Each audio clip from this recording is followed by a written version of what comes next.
За сайн мэцгэнэ. Энд байна. Тэгэхээр би идэл чөлөөлтийн үйлчлэгээ хийдэг л дээ. Уг нь бол би зөвлөх үйлчлэгээ хийдэг. Гэхдээ үнэхээр зөвлөх үйлчлэгээ хийгээд сэтгэл санаатай холбоотой юм ярьж хахад тухайн хүнд үнэхээр бузар сонсч юм уу байгаа дуртасаа хуурах ч юм уу ярих. Эсвэл тийм өвчнөй байх юм бол яалтчгүй би мэдээж өвчтөй үнийг залбирч таараа. Тэгээд жишээлбэл бузар цус хүнээс гарахтаа усгүй хамгаалт газраар хэрэн гисэж амралтыг авч юу ч болох үед би хаанаас гарлаа тэр гэртээ эргэж очиё гэж байгаа. Тэр гэртээ гэж тухайн оны гэр биеийг гэр орон болгоцсон байж байгаа гэсэн. Тэгэхээр итгэгч хүмүүсийг бузар цусыг хөөх нь бол ер нь зүгээр. Итгэж биш хүний хувьд бол энэ аюултай учраас бузар цусыг зөв хүлдэг байгаа бэртаарэ. Тэгээд тухайн хүнийг бас яг Иесусыг хүлээж авч ариун сүнсийг авсны дараа хамгаалалтаа болсны дараа залбирахгүй болж байгаа аюултай зүйл л дээ.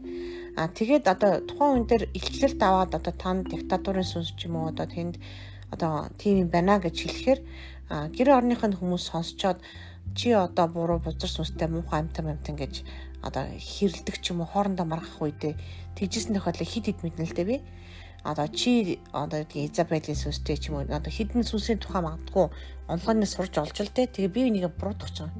Тэгээ энэ бол зүгээр л чи хорт тавдартай ч юм уу чи хоолойны өвчтөй ямар бузар хүн бэ гэж уралж байгаатай адилхан байхгүй. Харин ч хорт тавдар юм уу ямар нэгэн тусвал хүнийг хайрлаж өргөдөж нэгүсдэг.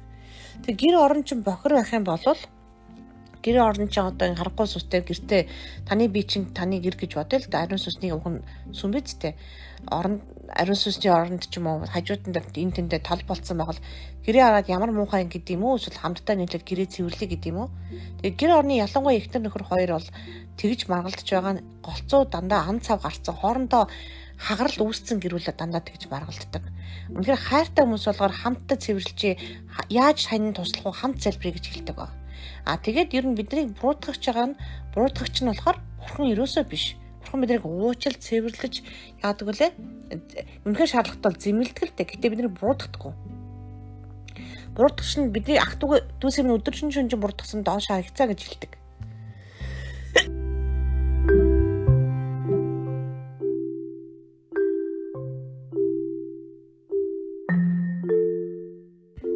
Тэгэхээр хэрүүлийг өдөж байгаа ч юм уу хоорондоо тэгж маргалдаж байгаа нь жишээлбэл намайг тэгж хэлснээс миний хэлснээс болж янжмаа тэгж хэлсэн ч гэдэг юм уу тэгж хэлсэн гэж худлаа хэлж байгаа хүмүүс нь голцоо зарим нь бүр гүжигдсэн тохиолдол хүртэл байдаг. Бараг намайг арх хугаараа гэсэн намайг тэгэрэй гэж хэлсэн энэ төр гээд танаа группт яваад би дордлоо ч гэдэг юм уу янз янз юм ярьжсэн хүмүүс байдаг л та урд нь өдөржин шөнжин арх уудаг байсан бол 7 хоногт нэг ч юм уу уулаа гэж бодоход дорцсон гэсэн үг юусоо биш байхгүй. Ер нь бол зорилго нь уухгүй болох те. Эсвэл нь янз бүрийн асуудлуудаас кимнүглээс эргэх зорилготой байхгүй. Тэгэхээр яг хэн юу ярьж байгаа гэдгээс асууж бодох хэрэгтэй. Тухайн хүний ямар хинч ярьж иж болно нэгдүгürt нь. Хоёрдугаарт нь буруутгах хэрэлдэж байгаа бол голцоо ан цав хагарал гарцсан гэрүүлүүд хийдэг. Тийм учраас хагарлынхаа учиршилтгааныг олох хэрэгтэй. Голцоо ингээд та миний нөхөр тэгж хэлсэн юм уу ч гэдэг юм те эхнэр чинь тэгсэн гэж хэлсэн юм уу гэд ховж юм байдалтай над руу ярьж байгаа ашгарч байгаа хэд хэдэн хүүхнүүдийг би мэднэ л дээ. Тэгээд за тайвшрыг би нэгдүгээрт нь тэгж хэлээгүй хоёрдугаарт нь яагаад энэ хэрүүл яагаад гарсан бэ гэхээр шал өөр учир шалтгааны улмаас эхэлсэн байдаг. Анхнаасаа санхүүгийн асуудалтай байсан юм уу? Анхнаасаа бие биендээ үл ойлголцол гарсан юм уу? Харилцаалмаар болохгүй байсан юм уу? Гэрт нь бүр тийм гэр бүлийнхэн дотны харилцаа нь алга болцсон байгаа юм уу? Тус тутаа унддаг болцсон юм уу? Ер нь бол нарийн шалтгаан зөндөө байдаг л та. Тэгэхээр ямар ч байсан хүн тухайн хүнийг танд ямар нэгэн сүнс байна гэж хэлэх юм бол хурдан хөөж залбирсан л дээ. Тэрнээс биш чи сүнстэй муу хүн байна, муухай хүн байна гэж би нэгэд тэгж харахгүй гэж байгаа нь бол буруу зүйл нэгдүгээрх нь. Хоёрдугаарт нь зарим нь бүр бузар сүнс огт байхгүй байх ёсгүй гэж нөгөө жишээ туйлширч болохгүй сүнстэй байлаа гэж тухайн хүнийг доош нь хийж болохгүй. Ягаад гэвэл миний мэдхийн залбирсан хүмүүсээс бузар сүнсгүй хүн баг байхгүйсэн бохоггүй. Нэгдүгээрт надаас маш их гарсан.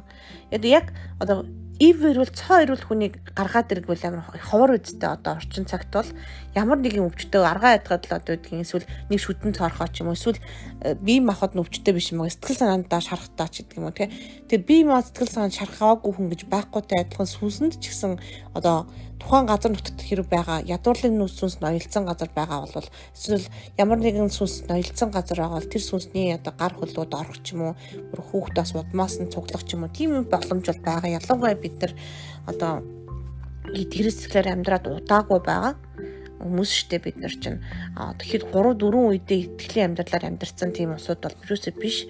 Тэгэхээр чин тэр хараал бол 3 4 үедээ яадаг үлээ нөлөөлдөг гэдээ юусаа мартаж болохгүй. Тийм учраас байнга цэвэрлэж залбирж явах хэрэгтэй. Эзний өмнө үнэхээр дотор байгаа юм өгж залбирах хэрэгтэй.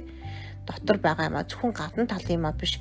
Дотор зүрстгэлээ өгж үнэхээр эзэнд даатгаж залбирах үед эзэн биднийг ариуцгадаг байгаа.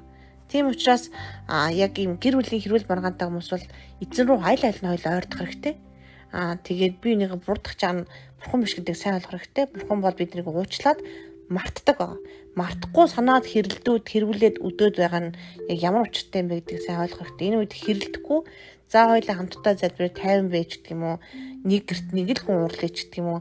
Ямар нэгэн тийм дүрмтэй ямар нэгэн байдлаар одоо юу гэдгийг асуудлыгаа арталт нь хамтдаа эв нэгдэлтээр гардаг байх хэрэгтэй. Тийм учраас би юуг зөвлөх гэж байна гэхээр эзэн рүү өөртөө ойртцгоё. Дотор байгаа бүх юмаа өгцгоё. Тэр үед ариусгагддаг байгаа. Тэр юусаа мартаж болохгүй. Тэр нь бол илүү чухал байгаа шүү. Яагад бол одоо Иесус тэр пассажид буурдаг байхгүй. Та нар гадна талдаа байгаа бүх юм өгдөг. Тэгсэн мөртлөө явлаа.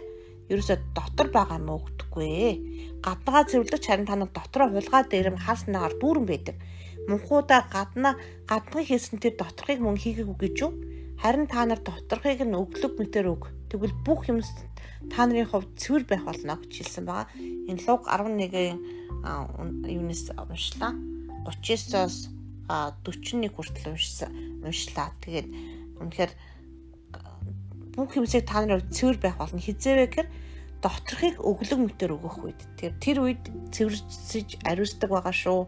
Тийм учраас тэг цэвэрлэрэй гэж хэлбэр байна. Тэг гэр бүлийн маргаан жижиг юмнаас эхэлж байгаа бол үндэс суурин дандаа урт дээр үед болсон байдаг. Тэрийг олж цэвэрлэж, тэрийг олж засах явдал маш чухал шүү. За та бүхэнд хайртай шүү. Баярлалаа.